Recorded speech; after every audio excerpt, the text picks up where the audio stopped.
Okay, so I thought we'd do a brief history of each railroad. So first one, alphabetically, is the Burlington Northern Santa Fe. So we're going to look at that, and we're going to look in a little bit more detail at the components that were there in 1950. The Atchison, Topeka, and Santa Fe, the Chicago, Burlington, and Quincy, the Great Northern, Northern Pacific, the Frisco, and the SP&S. So let's take a little closer look at the Santa Fe. It starts in Chicago. If you can see my, you guys can see can you see my cursor? Yeah. Yes. Okay. Yes.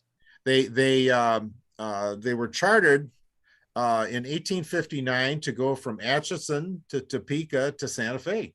I mean, pretty basic there.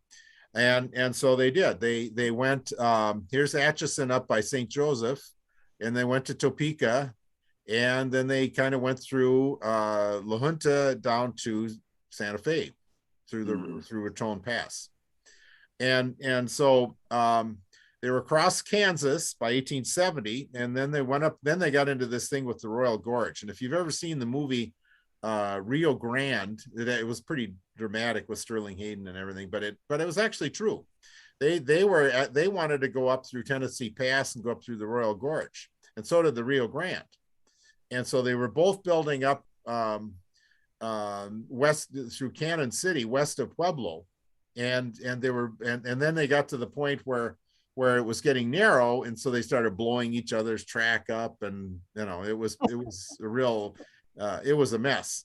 And so they went to court, and the court said, well, the Rio Grande can have the Arkansas River and the Royal Gorge, and the Santa Fe can have the Raton Pass down to Santa Fe.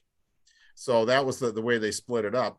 Interestingly, both routes now are kind of moribund, because the Amtrak and a few locals are the only trains that run over this old line, because the grades here are really rough.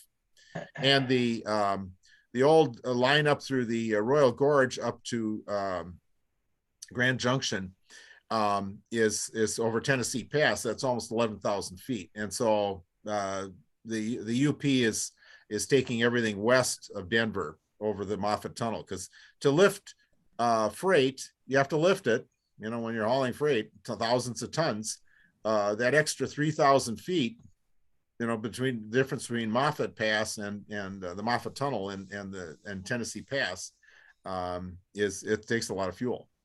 And so as I understand it, they're keeping it, they're mothballing it, but so both routes.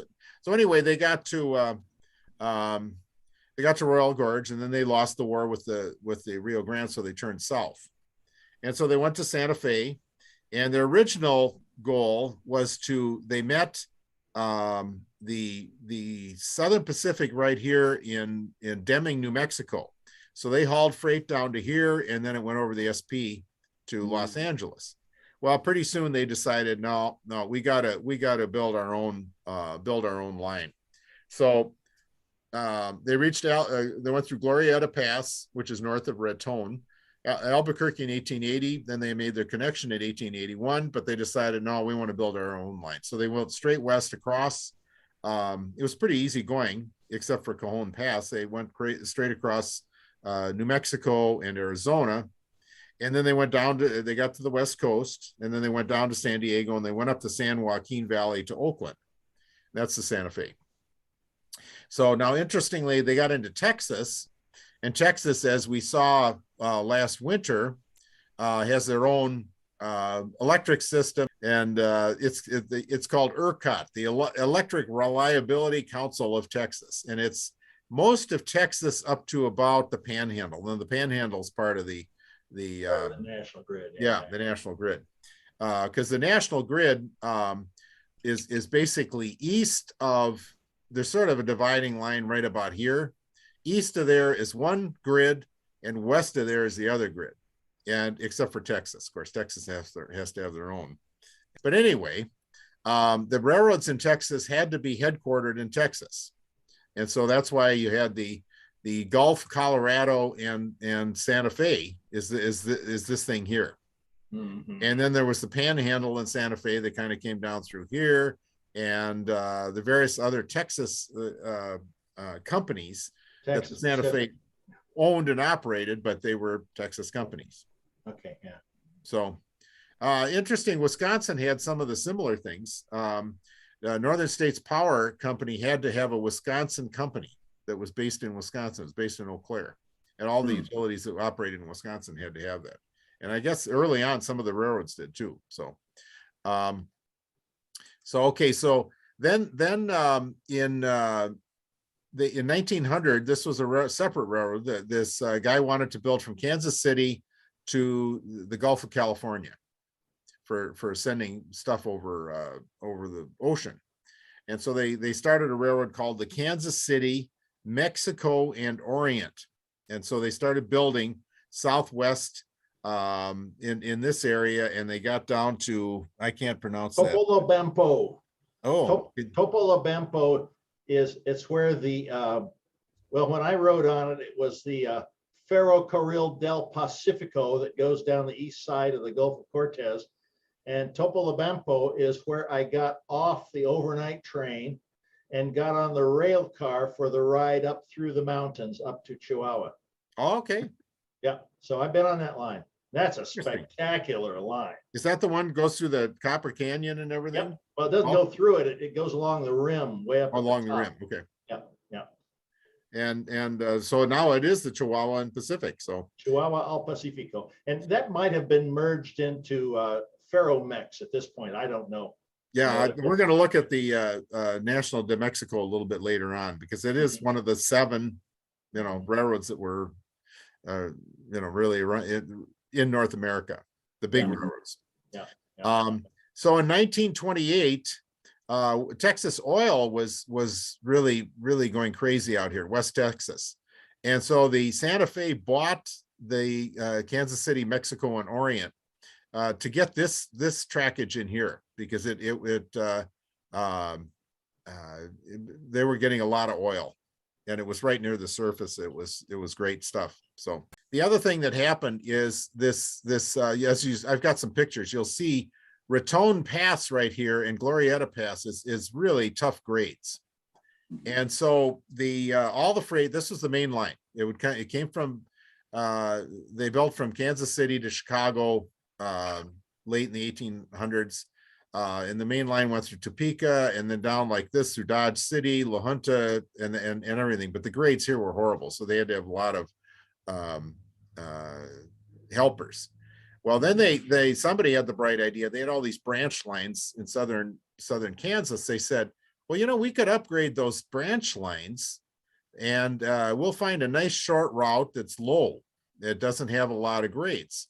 And so they upgraded branch lines down through Wichita and across through the panhandle of Oklahoma. And this is really the only tough grades in the whole line. It's right here. It's not nearly as bad as Raton, but it's near Shattuck, Oklahoma. There's some pretty good grades there, but nothing like what they have in northern New Mexico. And anyway, it goes down through Amarillo, or Amarillo, as the Spanish would say, and then they head west to Clovis and then Belin, and then both lines meet at Belin. So this became the main line, the freight main line, and gradually since 1900, the Burlington Northern and now the Burlington Northern Santa Fe, the Santa Fe and then BNSF have double tracked almost everything here. I think there's a couple of bridges and maybe one stretch left, but they've been double tracking this thing. And this is the Transcon that has 60 to 100 trains a day. It goes like this. And so that was a big change. They had a freight route, and then the passenger trains continue to go this way. Then the other interesting thing that happened is the SPSF, Santa Fe Southern Pacific. They tried to merge in 1983. So the first they created a holding company, which they could do, and they put both railroads in the holding company. And then they applied to merge the two companies. And the ICC reviewed it, and they denied it. And so they had engines painted up like this. And Trains Magazine said, SPSF stands for "You shouldn't paint so fast." And it actually is I think partially the judges and the boards in this case, they get mad when the railroads think, oh yeah, this is going to be a rubber stamp, and so they were probably angry because as you will see photos, the Santa Fe and the SP painted a lot of locomotives into this over the 3 years. The same thing really happened with the when the Chicago Northwestern and the Soo Line were trying to buy the Milwaukee Road, the truncated Milwaukee Road, and the Chicago Northwestern was out there painting depots and painting locomotives and stuff. And this Judge McMillan got really angry. He said, "I haven't even reviewed the case yet." And so the Northwestern assumed, because they were bidding $850 million for the Soo Line, and the Soo Line only bid, or excuse me, for the Milwaukee. This is the Milwaukee 2, reduced Milwaukee Road. But the CNNW bid $850 million, and the Soo Line bid $750 million. And the judge said, "Well, if you guys get it, then the Wisconsin's going to become a one railroad state." Same thing happened here. That if you can see, here's the SP, Yeah, and then here's the Santa Fe, and basically there's nobody else. California, which is a big state, would become a one railroad state. So he denied, the ICC denied it. And the same thing happened in Wisconsin. The ICC said that the Soo Line would get the Milwaukee. So they got the line to Chicago and down to Kansas City, which was the really important part. And so then later in 1996, 10 years later, the Santa Fe and the BN decide to merge. Now you can see here, there's not much overlap, a little bit in Illinois and Missouri and a little bit in Texas, but outside of that, it's pretty clear. So they were basically two, I wouldn't call it end to end, but side by side, but long distance apart. And so the BNSF has been a pretty successful. That makes a pretty good network right there. So that's pretty decent.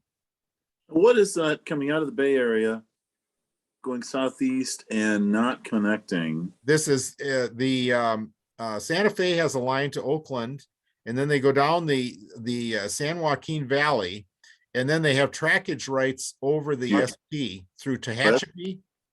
And we'll have some pictures of Tehachapi. You probably heard about Tehachapi Loop and everything. There's some SP track in there, and the also the UP comes out of. I better go back to the Santa Fe map. Yeah, there it is. The Union Pacific, the old Los Angeles and Salt Lake line, which goes up to Salt Lake. Let me go back up here a couple more. There we go. They run on this over the Santa Fe up through Cajon Pass to Barstow, and then they come over here to Yermo, California, right by Barstow, and then they go up the UP goes up through Las Vegas up to their main line. So, but outside of that, there's not much else. I mean, and I certainly see why they said that there would be no competition at all in California. So anyway, that was denied. The BN was approved, and that's been a pretty successful merger.